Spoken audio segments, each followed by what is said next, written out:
আগামী 11 তারিখ বুধবার বেলা 10টা থেকে 1200 মুসলিম সমাজের যারা কোরআন মুখস্থ রাখেন, হাফেজ বলা হয়, মৌলানা, কারি, হাফেজ, মুফতি, 1200 জন, তারা 10টা থেকে 12টা 2 ঘন্টা কোরআন তেলাওয়াত করবে, অর্থাৎ কোরআন খতম করবে। তারপরেই 12টা থেকে 12:30টার মধ্যে আনুষ্ঠানিকভাবে ইঞ্জিনিয়াররা এবং যারা নির্মাণ শ্রমিক তাদের উপস্থিতিতে বাবরি মসজিদের কনস্ট্রাকশনের কাজ শুরু হবে।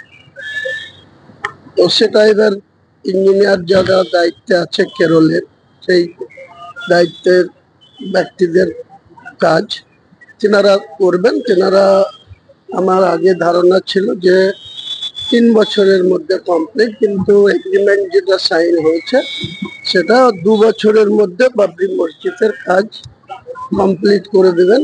ওনারা আমাদের সাথে এগ্রিমেন্ট করেছে, কেরলের একটা কনস্ট্রাকশন কোম্পানি। কোনো বাধাই আমাকে বাধা আমার কাছে কোনো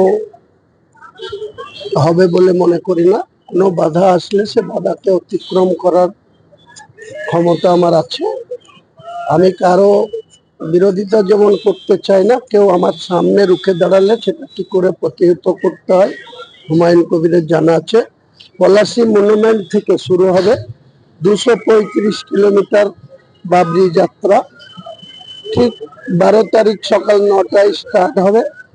দুপুরবেলায় কোথাও একটা লাঞ্চ ব্রেক হবে, তারপরে আবার শুরু হবে। টোটাল 235 কিলোমিটার লাস্ট গিয়ে 13 তারিখে রাত্রিতে ইটাহারে গিয়ে সমাপ্ত হবে। রাস্তায় যদি কেউ বাধাপ্রাপ্ত করে তা মোকাবেলা করার জন্য আমরা তৈরি থাকবো।